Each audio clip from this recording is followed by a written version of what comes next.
ஹரே கிருஷ்ண. அனைத்து பக்தர்களுக்கும் நமஸ்காரம். இன்று 25வது பாசுரத்திற்கு உபன்யாசம் வழங்க இருப்பவர் her grace Nikunja Radhika Mataji. Nikunja Radhika Mataji. Yes Prabhu. Hare Hare Krishna. Krishna. Prabhu பேசுறது கேட்கறதா என்ன? நல்லா கேட்குது மாதாஜி. எஸ் மாதாஜி. ஹரே தேங்க்யூ பிரபு. ஹரே கிருஷ்ணா.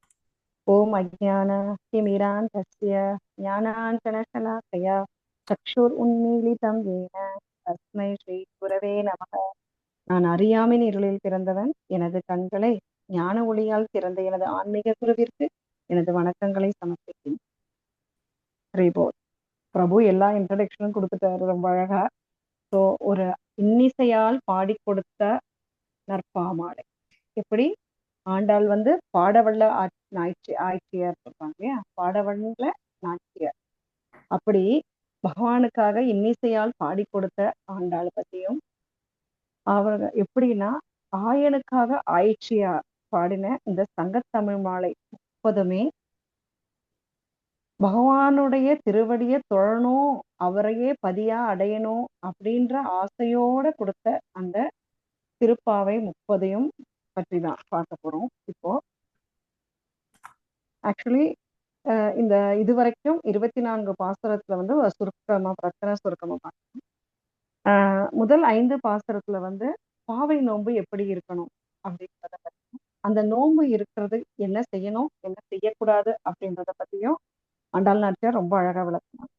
இந்த பாவை நோன்பு இருக்கிறது எதற்காக அப்போ அப்படின்னா, திருத்தக்க செல்வம் தீங்கின்றி நாடெல்லாம் திங்கள் மும்மாறி பெய்யுது அப்படின்னு சொல்லி உலக சேமத்திற்காக அவன் வந்து இந்த பாவை நோன்பு இருக்கான். பிளஸ் எப்படி இருக்கணும், வாயினால் பாடி மனத்தினால் சிந்திக்க போய பிழையும் புகுத்தருவான்.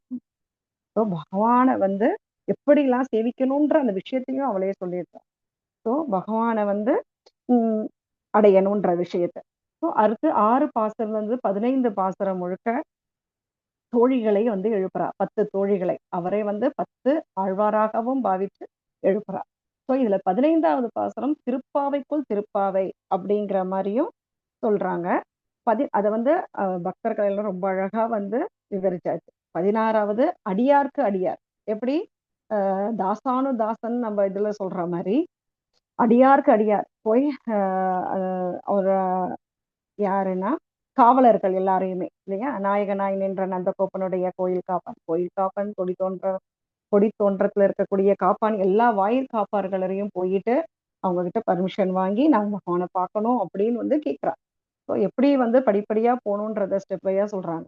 17வதுல நந்தகோபனை எழுப்புறா, யசோதை எழுப்புறா, பலராமரை எழுப்புறா. 18வது பாசுரம்ல நப்பின்னை நந்தகோபாலன் பருமகளே அப்படின்னு சொல்லி பெருமையா சொல்லி நப்பினை எழுப்புறார். 19வது பாசுரத்துல குத்து விளக்கிலேயே கோட்டுக்கால் கட்டி அப்படின்னு சொல்லி கண்ணனை எழுப்ப பார்க்கிறார். 20வது பாசுரத்துல ஐயோ என்னடா தனித்தனியா எழுப்பிட்டோமோ, ஸோ 2 பேரும் சேர்த்து எழுப்பலாம்னு சொல்லிட்டு முதல் 4 லைன்ல கண்ணனையும் 33 அமரர்க்கு முன் சென்றன்ற பாடல்ல நப்பின்னை பிராட்டியையும் பிளஸ் கண்ணனையும் சேர்ந்து வந்து எழுப்புறா. 21வது பாசுரத்துல நந்தகோபாலோட பெருமையை சொல்றா. ஏற்றக்களங்கள் எதிர்ப்படி அப்படிப்பட்ட நந்தகோபராஜன் மகனே கண்ணா எழுந்துரு. 22வது பாசுரத்துல கண்ணனுடைய கருணை பார்வை அங்கன் 2 கொண்டு எங்கள் மேல் நோக்குதியேல் அப்படின்னு சொல்லி பகவானுடைய கருணை பார்வை நம்ம மேல விழணும்னு சொல்லிட்டு 22வது பாசுரத்திலையும் 23வது பாசுரத்துல பகவான் வந்து நரசிம்மரா பாவிச்சு அவர் வந்து எப்படி ஒரு ஹீரோ மாதிரி ரியல் ஹீரோ இல்ல ஒரு மாஸ் என்ட்ரி கொடுத்தாருன்னு சொல்லிட்டு பரமேஸ்வரர் ரொம்ப அழகா சொன்னார். ஸோ அப்படி வந்து சிம்மாசனத்துல வந்து அவர் உட்கார்றார். அவர்கிட்ட போய் ஒரு பணிவா யாம் வந்த காரியம் ஆராய்ந்தாருன்னு சொல்லி 23வது பாசுரத்துல சொல்றாங்க. 24வது பாசுரத்துல இதுவரைக்கும் அதாவது பகவானுக்கு அதாவது திருப்பாவையில எப்படி திருப்பாவை 15வது பாசுரம் இருந்ததோ அது மாதிரி 24வது பாசுரத்துல திருப்பாவைக்குள் பல்லாண்டு இருக்கிறது அப்படின்ற மாதிரி பல்லாண்டு பல்லாண்டு பல்லாயிரத்தாண்டு பல கோடி நூறாயிரம். நேத்தி மாதாஜி ரொம்ப அழகா பாடினாங்க. ஸோ இந்த மாதிரி பகவானுக்கு பல்லாண்டு பாடினது இதுதான். ஸோ இப்போ நம்ம இன்னையுடைய பாசுரமான 25வது பாசுரத்தை அனுபவிக்கிறோம். ஒருத்தி மகனாய் பிறந்து ஓரிரவில் ஒருத்தி மகனாய் விட்டு வளர. ஒருத்தி மகனாய், ஏன் ஒருத்தி மகனாய் அப்படின்னு சொல்றாங்க அப்படின்னா, ஒருத்தி என்றதுக்கு நிறைய இது கொடுத்துருக்காங்க. ஒப்பற்ற ஒருத்தியா. யார் அந்த ஒப்பற்ற ஒருத்தி அப்படின்னா தேவகி.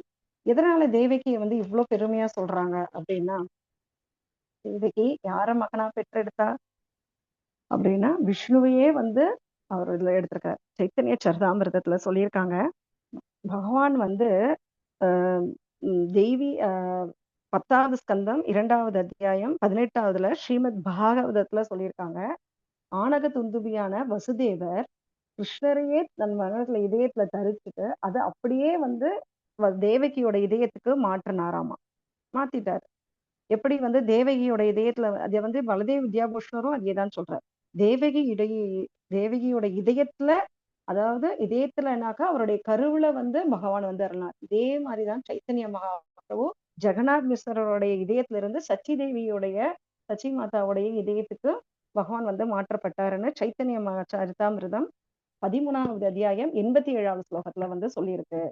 ஸோ ஒருத்தி மகனாய், அப்போ பகவானை வந்து விஷ்ணுவே பெற்றெடுத்தா. எப்படி பெற்றெடுத்தா? தம் அத்புதம் பாலகம் அம்புஜேக்ஷணம் சதுர்புஜம் சங்க கதாதி விதாயுதம். இந்த ஸ்லோகம் உங்களுக்கு எல்லாம் தெரியும். ஸோ பகவான் வந்து அற்புதமான ஒரு தாமரை கண்களோட 4 கரத்துல சங்கு சக்கரம் கதா பத்மா அப்படின்னு ஒரு சின்ன குழந்தையா, ஒரு பச்சிளம் குழந்தையா இருக்கும்போது இப்படி ஒரு ஆஹ் பரிவாரங்களோட அவர் வந்து பிறந்திருக்காருன்றத தேவகியும் வசுதேவரும் பாக்குறாங்க. பத்தாவதுக்கு அவர் மார்பிள் என்ன இருக்கு, ஸ்ரீவத்சம் இருக்கு, மஞ்சள் கழுத்துல கௌஸ்துப மாலை இருக்கு, மஞ்சள் நீர் ஆடை பீதாம்பரத்தை அடைஞ்சிருக்காரு. இப்படி பகவானுடைய அழகே என்ன சொல்றது. அது ஸ்லோகம் வந்து ஸ்ரீமத் பாகவதம் 10வது ஸ்கந்தம் 3வது அத்தியாயம் 9, 19 ஸ்லோகம்ல இதை வந்து சொல்லியிருக்காங்க. ஸோ பகவான் விஷ்ணுவையே அவ வந்து மகனா பெற்று தேவகி பகவானை திருப்திப்படுத்துறா. இப்படி நீதான் வந்து விஷ்ணுவா நினைச்சு அவரை வந்து திருப்திப்படுத்தி அவரை வந்து பல்லாண்டு பாடி அவருக்கு வந்து என்ன சொல்றாங்க, உம் யசோ இதை அதான் வழிபட்டு அவர் வந்து திருப்திப்படுத்துறா யசோதா, சாரி தேவகி. இப்படி தேவகி ஏன் ஒருத்தி மகனாய் பிறந்துன்னு சொன்னா தேவகி மகனே சொல்லியிருக்கலாமே அப்படின்னா, இப்பதானே பார்த்தோம் 23வது பாசுரத்துல பகவான் சிம்மாசனத்துல வந்து உட்கார்ந்துட்டார். சிம்மாசனத்துல உட்கார்ந்து பகவான் முன்னாடி எப்படி தன் மாமியார் பேரை சொல்றது அப்படின்றதுக்காக, மாமியார் பேரை சொல்லக்கூடாதுன்றதுக்காக ஒருத்தி மகனாய் பிறந்து அப்படின்னு சொல்றாரு. ஏன் ஒருத்தின்னு இன்னொன்னு சொல்றாங்கன்னா, ஒரு ஒப்பற்ற ஒருத்தி பகவானையே பெற்றிருக்காரு 3 ஜென்மமா, இல்லையா? 3 ஜென்மமா வந்து அவர் வந்து மகனா பிறந்திருக்கார். அப்போ மற்றவங்களும் பெற்றிருக்காங்க தான். யாரு? கௌசல்யாவும் ராமரை வந்து பெற்றெடுத்தா. ஆனாலும் கிருஷ்ணருக்கு ஒரு ஏற்றம் இருக்கு இல்லையா? அவர் எப்பயுமே ஒரு ஸ்பெஷல் தான். ஸோ அதனால ஒருத்தி மகனாய் பிறந்து, அந்த ஒப்பற்ற ஒருத்திக்கு மகனாய் பிறந்து ஓர் இரவில், அந்த ஓர் இரவு கூட ஒப்பற்றதுதான்.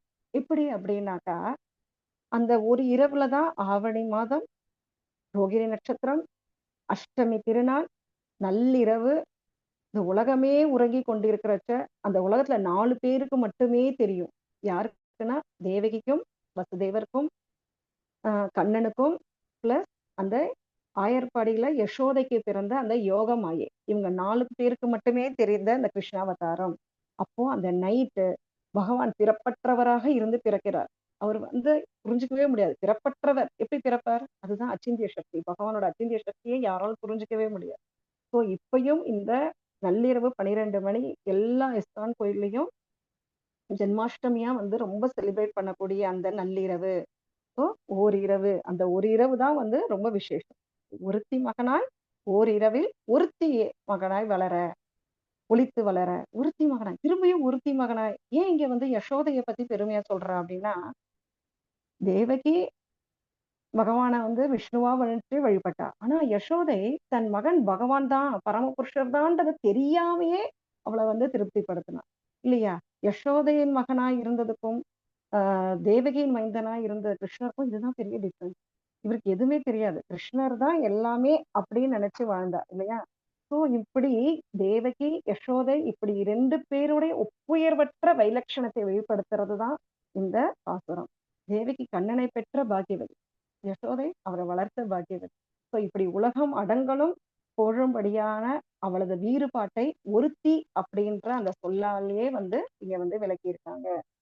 ஸோ இப்படி ஒப்பற்ற ஒருத்தியாக அவளோட சிருஷ்டித்தது எல்லாம் தான் மட்டுமே நேரடியா சேவித்து அனுபவித்து மகிழ்ந்த அந்த தேவகி சாரி யசோதை அவரும் ரொம்ப பெருமை வாய்ந்தவர், இல்லையா? யசோதைக்கு என்ன சொல்ற, ஒரு தாம்பு கயிறு எடுத்துட்டு அவரை போய் கட்ட போறேன் அப்படின்றப்போ கைய கூப்பி அம்மா அப்படின்ற கிருஷ்ணர். எந்த கிருஷ்ணர்? இந்த உலகமே வந்து கை கூப்பி பகவான வேதத்தில பகவானுக்கு வந்து புருஷ சுத்தம் பாடி அவரை எழுப்புறதுக்கு என்ன, திருப்பள்ளி எழுச்சி என்ன, இந்த மாதிரி பகவானை பாடுறதுக்கு ஆயிரம் ஆயிரம் கோடிகள் எல்லாம் ஜென்மங்கள் அவன் இருந்து இருக்கப்போ, இந்த கண்ணன் யசோதையை பார்த்து கைய கூப்பிண்டு தெரியுமா ஓகேமான்னு சொல்ற. எப்படி பாருங்களா, இதை புரிஞ்சுக்கவே முடியாது இல்லையா? அதுதான் பகவானுடைய அச்சிந்திய சக்தி. சோ இப்படி கைப்பற்றி ஒப்பற்ற ஒருத்தி மகனாய் வளர, அதோ யசோதைக்கு வளர, ஒளித்து வளரன்னு சொல்றாங்க. அப்ப பகவான் தன்னையே ஒளிச்சுட்டு இருக்காரு கிடையாது. அவர் வந்து ஒளிச்சுண்டு கம்சனுக்கு பயந்துட்டு நந்தகோபர் தான் வந்து யமுனை வழியா போயிட்டு ஆயர்பாடியில விடுறாரு. சரியா? அங்க போய் விடுறச்ச இவர் நினைச்சா கம்சனுக்கு பயந்து போய் அங்க இருக்க போறோம்னு முடியும் கிடையாது. இவர் நினைச்சா அந்த மூட்டை மூட்டை பூச்சியை நசுக்கிற மாதிரி ஒரு செகண்ட்ல அப்படி தூக்கி கொட்டுற முடியும் கண்ணனால, இல்லையா? ஆனா கண்ணன் என்ன செய்யறார்? ஆயர்பாடிக்கு போறார். ஏன் போறார்? அங்க இருக்க கோபியர்கள் எல்லாம் அப்படி ஒரு சுத்தமான பகவானையே தன்னை தலையில தரிச்சுட்டு இருக்காங்க. ஸோ அவளுக்கு இன்பம் கொடுக்கணுன்றதுக்காக தான் வந்து பகவான் ஆயர்பாடிக்கு போறாரு. இதெல்லாம் இல்லைன்னா அவரை போய் ஒழிச்சுக்கணுன்ற அவசியம்லாம் அவருக்கு கிடையவே கிடையாது இல்லையா? ஸோ தீங்கு நினைத்த தடுக்கிலான் ஆகித்தான் தீங்கு நினைத்த அப்படின்னு. கண்ணன் கம்சனுக்கு தீங்கு விளைவிக்கிறாரா? கண்ணன் ஏன் தீங்கு விளைவிக்கணும் இல்லையா? கம்சன் தான் கண்ணனுக்கு தீங்கு விளைக்கணும் அப்படின்னு நினைச்சு தனக்குத்தானே தீங்கு விளைவிச்சுக்கிட்டான் அப்படின்னு சொல்றாரு. தனக்குத்தானே அழிக்க போவதா அவனுக்கு தீங்கு விளைவிச்சுக்கிட்டாரு அப்படின்னு. கருத்தை பிழைப்பித்து அவனுடைய கருத்தை பிழைப்பித்துட்டார். கருத்துன்றத அவன் திட்டம் தீட்டுறான், 1000 திட்டம்.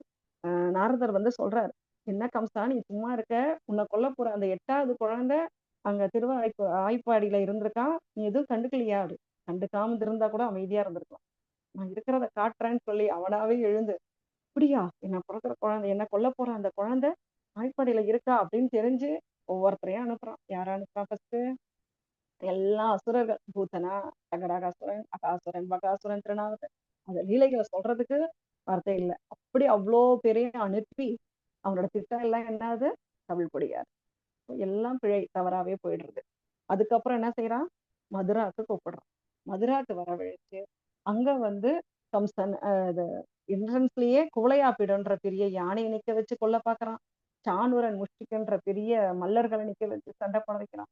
எல்லாத்தையும் தவிழ்படியாக்கிட்டார். அதுக்கப்புறம் அவனே வந்து கம்சனே கையில வாழை வச்சுட்டு உட்கார்ந்து இருக்கான். அவங்க எல்லாத்தையுமே தவிழ்படியாக்கிட்டார் பகவான்.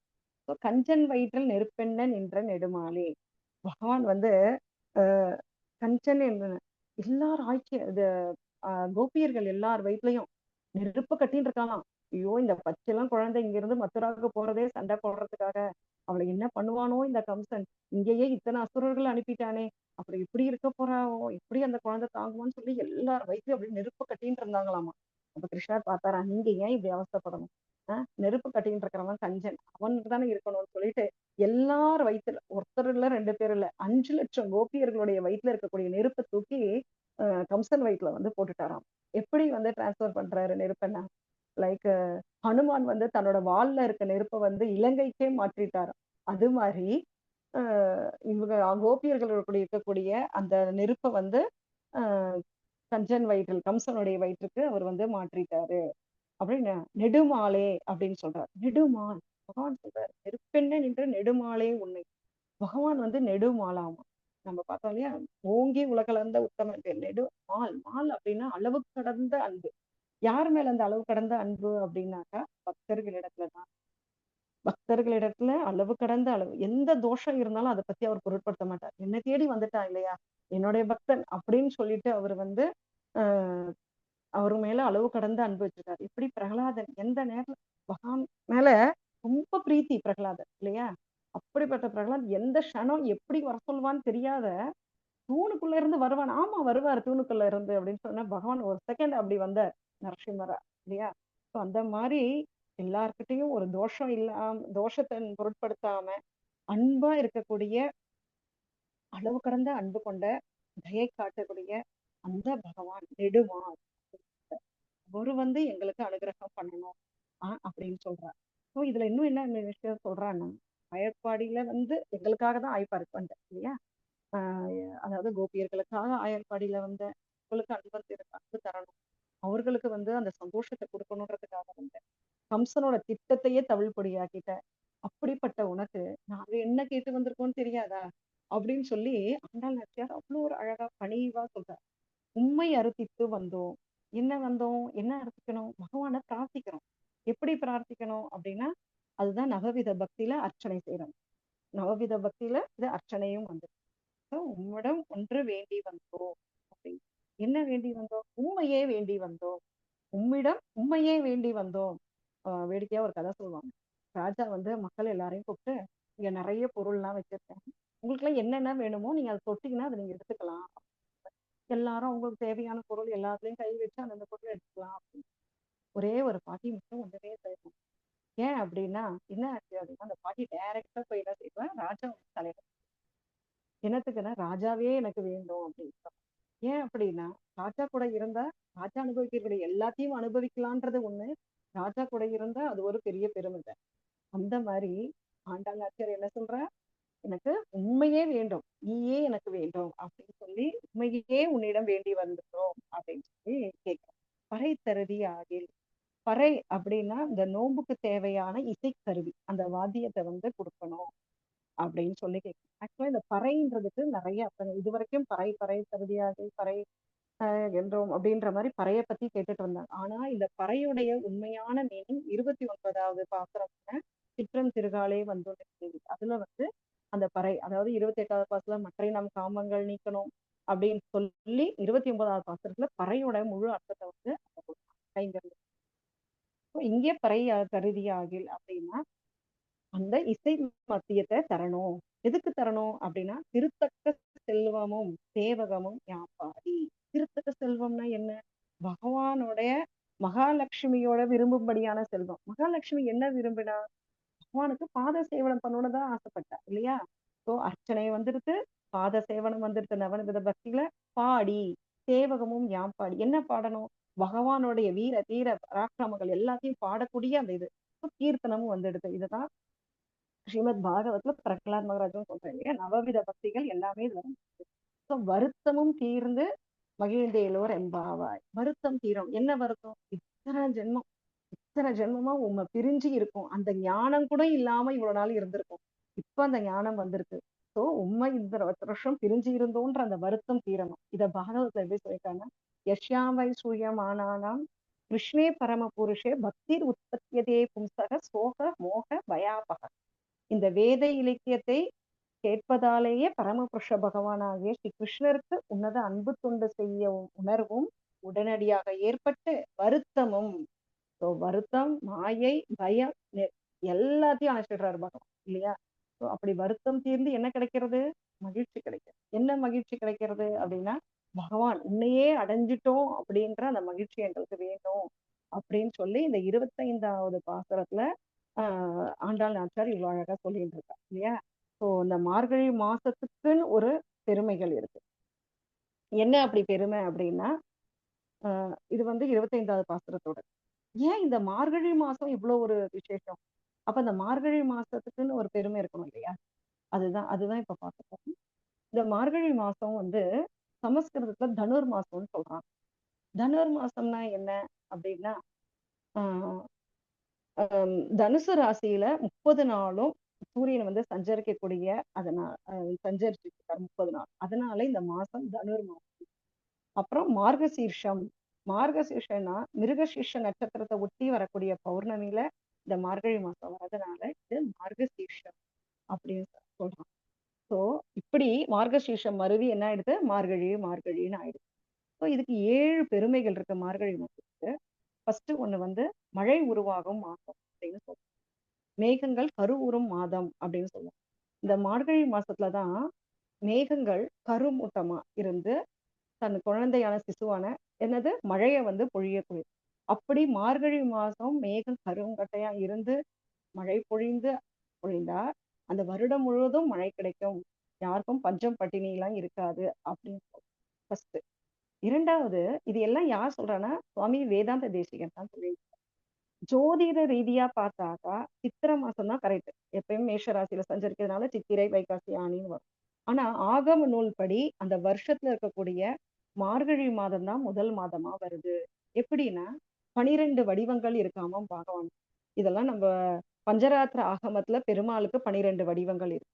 இதெல்லாம் நம்ம பிரபுபாத் நமக்கு டெய்லியுமே வந்து 12 இடத்துல நமக்கு வந்து பகவான் நாமத்தை சொல்லி நாமம் போடணும் அப்படின்னு சொல்லியிருக்காரு இல்லையா? கேசவா, நாராயணா, மாதவா, கோவிந்தா அப்படின்னு. ஸோ ஃபர்ஸ்ட் மாசம் இந்த கேசவா, நாராயணா, மாதவா, கோவிந்தா, விஷ்ணு, மதுசூதனா, திரிவிக்ரமா, இப்படி ஒவ்வொரு மாதத்துக்கும் ஒவ்வொரு ஒரு பெருமாள் வந்து இன்சார்ஜ். அதுல கேசவா அப்படின்ற முதல் மாதமான முதல் பகவானான மார்கழி மாதத்துக்கு தான் வந்து இதை ஏற்றோம் அப்படின்னு. இன்னும் இந்த மார்கழி மாசத்தை பூஜ்ய மாசம் சொல்லுவோம். ஆக்சுவலா பூஜ்யம்னா ஒண்ணுமே இல்லை, ஜீரோன்ற அப்படி கிடையாது. பூஜ்யம்னாக்க பூஜிக்கக்கூடிய மாதம். ஸோ பகவானுக்கே அர்ப்பணிக்கப்பட்ட மாதம் அப்படின்னு சொல்றாங்க. எப்படின்னா இப்படி ஒரு வேலையே கிடைக்காம வேலை கிடைச்சோடனே முதல் மாச சம்பளத்தை நான் பெருமாளுக்கு போட்டுடுறேன்னு சொல்லி ரொம்ப இதா சொல்லணும், சந்தோஷம். இந்த மாதிரி இந்த மாதத்திலேயே முதல் மாதத்தை, வருடத்துல முதல் மாதத்தை பகவானுக்கு அர்ப்பணிச்சிட்டோம் அப்படின்னா எல்லா மாதமும் நம்ம பகவானுடைய ஸ்மரணத்திலேயே இருக்க முடியும். அந்த உந்துதல் நமக்கு கிடைக்கும். ஸ்டார்டிங்லேயே நம்ம ஸ்டார்ட் பண்ணிட்டோம். எப்படி நம்ம பிரபுபாத் காலையில ஏர்லி மார்னிங் சாண்டிங் பண்ணணும் அப்படின்னா ஃபுல் ஹோல் டே நம்ம வந்து அந்த ஸ்மரணத்திலேயே இருக்க முடியுது. இந்த மாதிரி முதல் மாதமான அஹ், மார்கழி மாதம் ரொம்ப விசேஷம். அதை வந்து பூஜிக்கக்கூடிய மாதம் அப்படின்னு சொல்றோம். அடுத்து மூணாவது, இது வந்து இறை வழிபாட்டுக்கே உகந்த மாதம். கரெக்டா? சோ அப்படின்னா நமக்கு மட்டும் கிடையாது, தேவர்களுக்கும். எதனால தேவர்களுக்கு அப்படின்னா இது தேவர்களுக்கு பிரம்ம முகூர்த்தமாம். எப்படி அப்படின்னாக்கா இந்த தேவலோக கணக்குப்படி நம்ம ஒரு வருடம் பூலோகம்னா அது ஒரு நாள். அப்போ தை மாதம் முதல் ஆணி மாதம் வரை உத்தராயண காலம் தேவர்களுக்கு பகலாகவும், ஆடி மாதம் முதல் மார்கழி வரை தட்சிணாயன காலம் தேவர்களுக்கு இரவாகவும் இருக்குமாம். ஒவ்வொரு சூரிய உதயம், இப்ப 6 மணிக்கு சூரிய உதயம்னா 1.5 மணி நேரம், அதாவது 96 நிமிடங்களுக்கு முன்னாடியே பிரம்மம், அந்த நிமிஷம் தான் பிரம்ம முகூர்த்தம் அப்படின்னு சொல்றாங்க. அந்த பிரம்ம முகூர்த்தத்துல எப்படி இருக்கும்? ஒரு தூய சத்துவகுணம் இருக்கும், தெளிந்த ஞானம் இருக்கும், அமைதி இருக்கும், நிம்மதி இருக்கும். நம்ம சொல்லக்கூடிய அந்த பகவான் நாமத்தை சொல்றது அமைதியா வந்து நம்மளால இதை பண்ண முடியும் இல்லையா? ஸ்மரண் பண்ண முடியும். இப்போ இதெல்லாம் பிரபுபாத் வந்து என்ன அழகாக எல்லாருக்குமே வந்து சொல்லி கொடுத்துருக்காரு பாருங்க. ஈவன் 4:30 மணிக்கு உலகத்துல இருக்க எந்த மூலையா இருந்தாலும் சரி, இஸ்கான் கோவில்ல, ஈவன் அது குளிர் பிரதேசமான ஜெர்மனியா இருந்தாலும் கனடா எங்க இருந்தாலுமே அந்த 4:30 மணிக்கு ஆஹ் பிரம்ம முகூர்த்தத்துல நமக்கு மங்கள ஆரத்தி நடக்குது. இப்படி வந்து மார்கழி மாசத்துடைய பெருமை. இது ஏன் வந்து மார்கழி மாசம் அந்த பிரம்ம முகூர்த்தத்துல தேவர்கள் செய்யறாங்கன்னா, இப்ப எப்படி நம்ம தூங்கி எழுந்ததுக்கு முன்னாடி பிரம்ம முகூர்த்தமோ அது மாதிரி தேவர்களுடைய பகல் முடிஞ்சு இரவு முடிஞ்சு பகல் தொடங்குறதுக்கு முன்னாடி இருக்கக்கூடிய அந்த பிரம்ம முகூர்த்தம்ன்றது இந்த மார்கழி. அதனால அந்த நேரத்துல தேவர்கள் எல்லாருமே சேர்ந்து பிரம்மா பகவானை வந்து சேவிக்கிறப்போ, தேவாதி தேவனை சேவிக்கிறப்போ என்ன ஆகுது? எல்லாமே பூஜை. அது ஒரு மூணாவது பெருமை. நாலாவது பெருமை சொல்லவே வேண்டாம். பகவானே தன்னுடைய திருவாயாலேயே பகவத்கீதையில மாசான மார்கசீர்ஷோகம் சொல்லியிருக்காரு. பகவானே சொன்னதுக்கு அப்புறம் அதுக்கு என்ன கம்மியா பகவான் சொன்னதுனால இந்த மாதத்துக்கே பயன்படுது. அதுக்கடுத்தது மார்கழி மாசத்துல ஒரு நாள் யார் ஒருவன் பூஜை செய்யறானோ அது 1000 வருடம் பூஜை செய்த பலன். 30 நாள் செஞ்ச பலன் அப்போ 30,000 வருடம் செய்த பலனை வந்து தருது அப்படின்னு. 6வது பாயிண்ட்ல வந்து அறிவியல் ரீதியா, இப்ப சயின்ஸ் சொல்லணும் இல்லையா? நம்ம மட்டும் நீங்களே சும்மா வேதத்துல இருக்கிறத அறிவியல் ரீதியாவும் சொல்றாங்க. எப்படின்னா இந்த ஓசோன் லேயர் வந்து பூமிக்கு ரொம்ப அருகில இருக்கக்கூடிய அந்த மாதம் மார்கழி மாதம். ஆக்சிஜன் வந்து ரொம்ப கிட்ட வந்து O3 அப்படின்ற அந்த ஆக்சிஜன் வந்து சுவாசிக்கிறதுனால நம்ம உடல் வந்து புத்துணர்ச்சி பெறும். நுரையீரல், அந்த ரத்த நாளங்கள், உள்ள இருக்கக்கூடிய திசுக்கள் எல்லாமே வந்து புத்துணர்ச்சி பெற்று நல்ல மூச்சு விடக்கூடிய அந்த இது வந்து கிடைக்கும். இதனாலதான் வந்து மார்கழி மாசத்துல அந்த காலத்துல எல்லாரும் பஜன் செய்யணும். நடந்து போகும்போது மூச்சு இழுத்து விட்டு நடந்து நடக்கிறதுன்றது ஒரு பஜன் செய்யறதுக்காக தான் நடக்கும். பட் ஆனா அந்த ஓசோன் லேயர்ல இருக்கக்கூடிய ஆக்சிஜன் வந்து பியூரா வந்து ஒருத்தரால வந்து சுவாசிக்க முடிகிறது. அதனாலதான் வந்து அந்த காலத்துல கலர் கோலம் போடுறது, ஏர்லி மார்னிங் எழுந்து போய் கோலம் போடுங்க அப்படின்னு சொன்னதும் அது. அடுத்து 7வது ஆஹ் சிறப்பு என்னன்னா பெரியவாச்சான் பிள்ளை சொல்றாராம், பக்தர்களுக்கு பகவான் கிடைச்ச மாசம். எப்படி பக்தர்களுக்கு பகவான் கிடைச்ச மாசம்? சித்திரை மாசம். ஏன் அப்படின்னா ராமபிரான் வனவாசம் போயிட்டு திருப்பி எப்ப வருவார்? அவரை கண்குளிர பார்க்க மாட்டோமா? 14 வருஷம் இருந்து பார்க்கலையே பக்தர்கள் எல்லாம். எப்ப ராமர் வருவார்? அவர் எப்படி பட்டாபிஷேகம் செய்வார்? அவரை கண்குளிர பார்க்கணும்னு பக்தர்கள் தவமாய் இருந்த இருந்த மாதம் வந்து சித்திர மாசம். சைத்திர ஸ்ரீமான் அயம் மாதக புண்ணிய புஷ்பிதா காலக அப்படின்னு சொல்லிட்டு இந்த சைத்திர மாசத்துக்கு அவ்வளவு ஒரு ஏற்றம். ஆனால் பகவானுக்கு பக்தர்கள் கிடைத்த மாசம் தான் இந்த மார்கழி மாசம். எப்படி அப்படின்னாக்கா, கோவில்கள் நிறைய இருக்கலாம், ஆனா பக்தர்கள் வரணும் இல்லையா? அதுவும் இந்த மார்கழி மாசத்துல பகவான் 4:30க்கே எழுந்துருவார். மத்த நாள்லாம் 7 மணிக்கு தான், இன்னைக்குன்னா 5 மணிக்கெல்லாம் ஸ்டார்ட் 4:30க்கோ 5:30க்குள்ள எழுந்துருவார். இப்ப எழுப்பி அப்ப யார் பாடுவாரா, யாராவது வருவாங்களா, என்ன மங்களாசாசனம் பாடுவாங்களா, போட்டுருவாங்களா அப்படின்னு பகவான் எதிர்பார்த்து காத்துட்டு இருக்காராம். அதனாலதான் ஆஹ் அது பிருந்தாவனத்துல கோபிகள் எல்லாரும் காத்தியாயனி விரதம் இருந்து பகவானை அடையணும், பதியா அடையணும்னு சொல்லிட்டு. அதேதான் இங்கேயும் பிருந்தாவனத்துல ஆயர்பாடியில கோபியான யாரு ஆண்டாள் நாச்சியார் 5,00,000 கோபியர்கள் இல்லையா, 5,00,000 தோழியர்கள் எல்லாரையும் அழைச்சிட்டு போய் பகவானுக்காக கூடியிருந்து குளிர்ந்தேலோ அப்படின்னு சொல்லி எல்லாரையும் அழைச்சிட்டு போய் பகவானுக்கு. அதே மார்கழி மாசம் தான் என்ன வருது, வைகுண்ட ஏகாதசி தான் வருது இல்லையா? ஸோ மார்கழி மாசம் வளர்ப்பிறையில வரக்கூடிய அந்த ஏகாதசி, பௌர்ணமியில வரக்கூடிய வைகுண்ட ஏகாதசி. இந்த வைகுண்ட ஏகாதசி டைம் இருக்கா பத்தி 2 நிமிஷம். ஓகே, வைகுண்ட இருக்குங்க மாதாஜி, ஏகாதசி ஒரு 5 மினிட்ஸ் இருக்கு மாதாஜி. இது முடிச்சிடுறேன், அதுக்கப்புறம் பாகவதம் ஸ்லோகம். எஸ் மாதாஜி. ஸோ வைகுண்ட ஏகாதசியை பத்தி இங்க என்ன சொல்றாங்கன்னா, அதுக்கு ஒரு சின்ன கதை இருக்கு. இந்த மது கைடபர் அவங்க அப்படின்ற அசுரர்கள் என்ன செய்யறாங்க, பிரம்மா கிட்ட இருக்கக்கூடிய வேதத்தை திருடிட்டு வந்துட்டாங்க.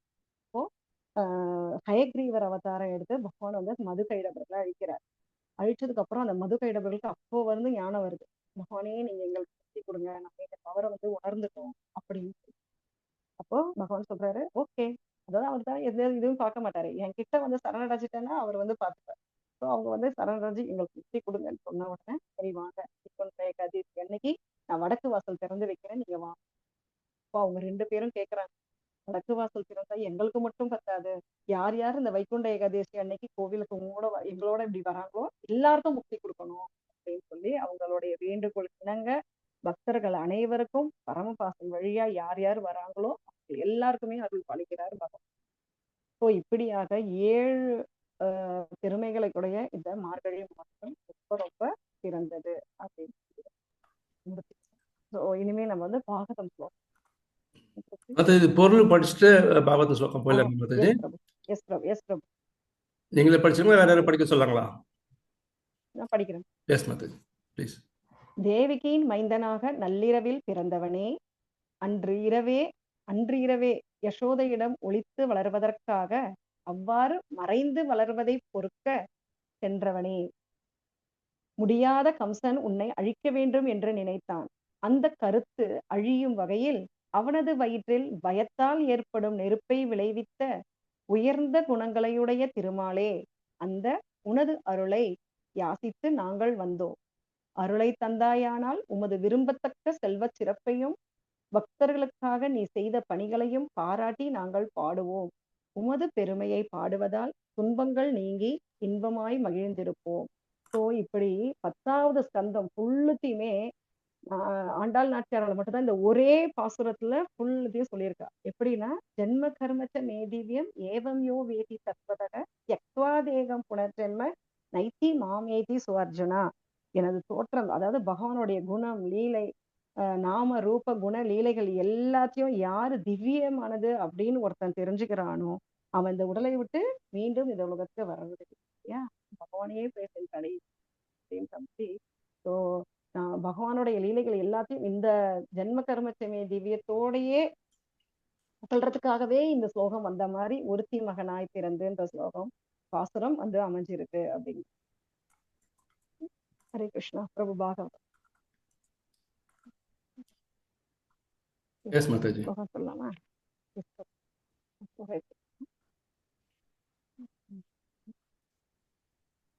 தெரியல கூட டிஸ்பிளே ஆகுது மாதாஜி.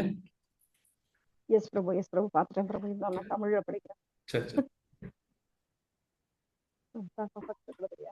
ஓகே. தயா ஹிருத பிரத்யய சர்வ விருத்திஷு வாஸ்தேஷு பௌரேஷு அபி சாயிதேஷ்வத भारश्च सर्वाः विहिता दुरत्यया बृहत् कपाटायश कीलशृङ्खलैः ताः कृष्णवाके वसुदेव आगते स्वयं व्यवर्त्यन्त यथा तमो रवेः வவாஷ்பர்ஜன்ய உபாம் கர்ஜிதः சேஷோணவகாத் வாரி நிவாரயன் பனைஹி. மொழிபெயர்ப்பு: யோகமாயின் வசியத்தால் எல்லா காவலர்களும் ஆழ்ந்த உறக்கத்தில் இருந்தனர். அவர்களது புலன்களை செயலற்று கிடந்தன. வீட்டிலிருந்து மற்றவர்களும் ஆழ்ந்த உறக்கத்தில் இருந்தனர். சூரியன் உதிக்கும் பொழுது இருள் தானாகவே அகன்று விடுகிறது. அதுபோல வசுதேவர் வந்த பொழுது இரும்பு சங்கிலிகளால் உறுதியாக பூட்டப்பட்டு மூடி கிடந்த கதவுகள் தானாகவே திறந்து கொண்டன. வானத்தில் உள்ள மேகங்கள் லேசாக இடி முழக்கம் செய்து மழையை பொழிந்ததால் பரமபுருஷனின் ஒரு அம்சமான அனந்த நாகம் வசுதேவரையும் தெய்வ குழந்தையையும் பாதுகாப்பதற்காக தன் படத்தை குடைப்போல் விரித்தபடி கதவு கருவிலிருந்து வசுதேவரை பின்தொடர்ந்தது. பகவான் அவருடைய இந்த பிறப்பு சரித்திரம் தான் இதுல சொல்றாங்க. எப்படி கம்சன் தன்னுடைய தங்கை தேவகிய ரொம்ப நேசிச்சு வசுதேவருக்கு கல்யாணம் பண்ணி தானே எடுத்துட்டு போய் விடணும் அப்படின்ட்டு குதிரை மேலாம் ஏறிடுறான் இல்லையா? அதுக்கப்புறம் என்ன ஆயிடுறது, நான் உன்னோட ஒரு அசரீதி கேட்கறது, நீ உன்னுடைய தேவகிக்கு பிறக்கிற 8வது குழந்தை உன்னை கொல்ல போறது, நீ என்னடனா அவளை போய் ஜம்பமா போய் விட போறியே. அவன் நிஜமாவே ஒரு முட்டாள் தான். ஒரு அசரீதி சொல்றத கேட்கறான். அப்ப முட்டாளேன்னு சொல்றப்ப அவன் என்ன சொல்றான், நான் தானா அப்படின்ற மாதிரி உணர்றான் பாருங்க. அப்படியே தெரிஞ்சு கொடுத்து அவன் முட்டாள் தான் அப்படிங்கிறாங்க. சரி, ஸோ அந்த கதையை எல்லாருக்குமே தெரியும். இன்னும் ஒரு நிமிஷம் தான் இருக்காமா. இவரோட இதை வேணாக்கா சொல்லுங்க. ஹரி ஹரி ஹரே கிருஷ்ணா. அடுத்த ஸ்லோகா படிச்சீங்களா மாதாஜி? செகண்ட். எஸ் பிரபு, அடுத்த ஸ்லோகம் படிச்சாட்டே பிரபு. இன்னும் படிக்கல. எஸ் பிரபு, மீனிங் மட்டும் படிச்சிடலாம், டைம் ஆயிடுச்சு. தன் அரியாசனத்தில ஓய்வறையிலோ அமர்ந்திருக்கும் பொழுது, தன் படுக்கையில் படுத்திருக்கும் பொழுதும், உண்ணும் பொழுதும், உறங்கும் பொழுதும், பூமியில் சஞ்சரிக்கும் பொழுதும், உண்மையில் எந்த இடத்தில் இருந்த பொழுதும் கம்சன் தன் பகைவரும் பரமபுருஷனான ரிஷிகேரை மட்டுமே நினைத்திருந்தான். அதாவது சர்வ வியாபகமுடைய தன் எதிரியை பற்றியே சிந்தித்த கம்சன் அனுகூலமற்ற முறையில் கிருஷ்ண உணர்வை உடையவனானான். கரெக்டா? நெருப்பெண்ண நின்ற நெடுமாலே, அவர் வயிற்றுல நெருப்பா இருந்தார் இல்லையா? ஸோ எப்பெல்லாம் அவன் படுத்திருந்தாலும் சரி, அரியாசனத்துல உட்கார்ந்து இருந்தாலும் சரி, தூங்கும் போதும் சரி, இப்படி எல்லா நேரமும் கண்ணை முடிச்சு பார்த்தா ஐயோ கிருஷ்ணா வாங்கி நிற்கிறான் அப்படின்னு சொல்லி ரிஷிகேசரையே அவன் நினைச்சிட்டு இருந்தான் அப்படின்னு இங்க சொல்றாங்க. நெருப்பெண்ண நின்ற நெடுமாலே. ஹரி போல். ஹரே கிருஷ்ணா. தவறுகள் இருந்தா மன்னிக்கணும். நல்லா பேசுங்க மாதாஜி. ஹரே கிருஷ்ணா. ரொம்ப அழகாக சொன்னேன் மாதாஜி. நெருஞ்ச மாதாஜி. தேங்க்யூ மாதாஜி. மீனாட்சி மாதா ஒரு பாசனம் சொல்லிடுறீங்களா? மீனாட்சி மாதாஜி பாசனம் சொல்லிடுறீங்களா? ஓகே. ஒருத்தி மகனாய் பிறந்து ஓரிரவில் ஒருத்தி மகனாய் ஒளித்து வளர தருக்கிலனாகி தான் தீங்கு நினைந்த தருக்கிலனாகி தான் தீங்கு நினைந்த கருத்தை பிழை பெற்று கஞ்சன் வயிற்றில் நெருப்பென நின்ற நெடுமாலே உன்னை அறுத்திட்டு வந்தோம் பறை தருதியில் திருத்தக்க செல்வமோ சேவகமும் யாம் பாடி திருத்தக்க செல்வமோ சேவகமும் யாம் பாடி வருத்தமும் தீண்டு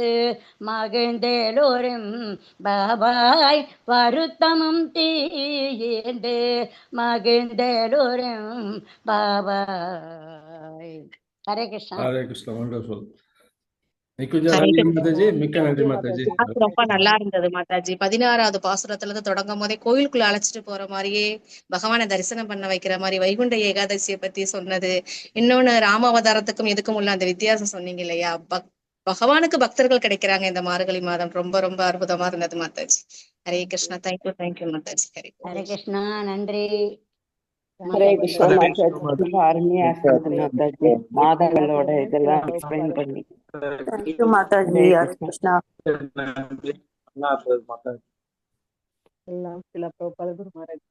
ஹரே கிருஷ்ணா. எல்லா பக்தர்களுக்கும் வேண்டுகோள், இந்த ரூம் எக்ஸிட் ஆயிட்டு மெயின் ரூமுக்கு வந்திருக்கோம். ஹரே கிருஷ்ணா. நிக்குஞ்ச ராதிகா மாதாஜி, பிரணாம் மாதாஜி. ஹரே கிருஷ்ணா. தேங்க்யூ பிரபு. ஹரே கிருஷ்ணா. கிருஷ்ணா மாதாஜி. மிக்க நன்றி மாதாஜி. மிக அருமையா இருந்தது. தேங்க்யூ. தேங்க்யூ